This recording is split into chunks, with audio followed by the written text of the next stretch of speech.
I'm quickly going to walk you through the best features of Google because we all use Google every day, but we use probably about 10% of what it can do. So I'm going to search for Houston because that's where I'm currently sitting. And if we do this search, we can see we're getting 883 million results.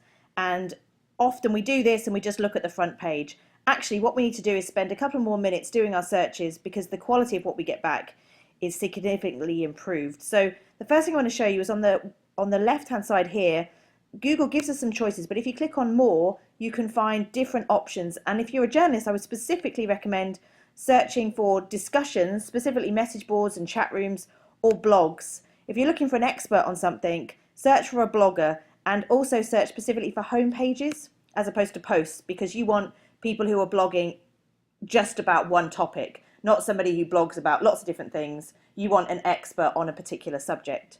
So this can make a big difference, as well as if we go back to a general web search, searching within dates. This is hidden, but they should make this much more prominent because the things that appear at the top of Google are the things that have been around the longest. When again, if you're a journalist, what you want are things from the last hour or the last 24 hours, things that are time sensitive. So I really would recommend always looking at this timestamp if you're looking for some of the best information.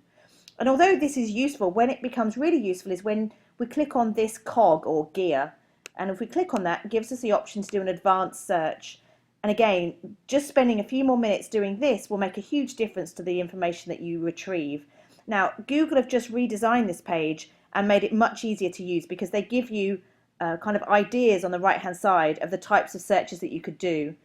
So this is very self-explanatory, but the key here is really thinking about what are the key words that people are going to be actually typing, or what are the words that will actually be on the website. Google, although it appears to be magical, only matches words. And sometimes we'll do a search with one word, won't find anything, give up, when actually it's because we're not thinking about other words that are describing the same thing.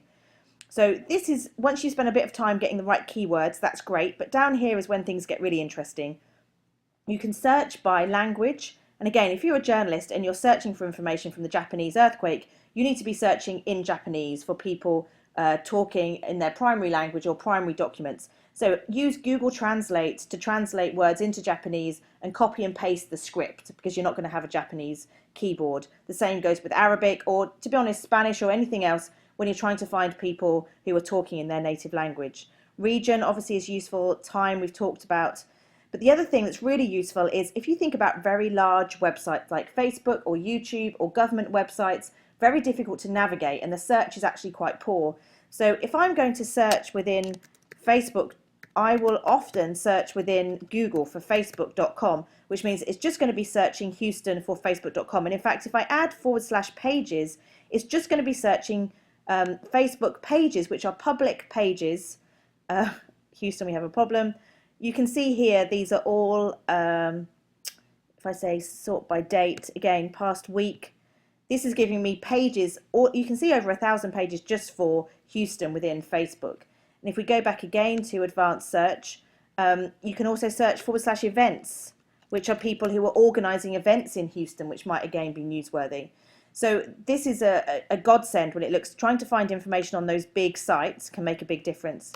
And the other thing I wanted to quickly show you is think again a little bit strategically. So for example, if you search for the words for internal use only, and I've done this for exact word or phrase, and then I come down here and I search for a particular file type, and I'm going to search just for PDF documents. And I'm going to say in the past month. We get all these things here. So if I want to, let's see if we add Houston, what happens. So all of a sudden I've got documents that say for internal use only, PDF documents. So they tend to be primary documents and you can get all sorts of interesting things. Again, worth searching for Excel spreadsheets. Lots of things here which can just be kernels for stories, starting points. But I hope you can see that if you wrap Google around your finger, then you can get much, much better information from the searches that you do.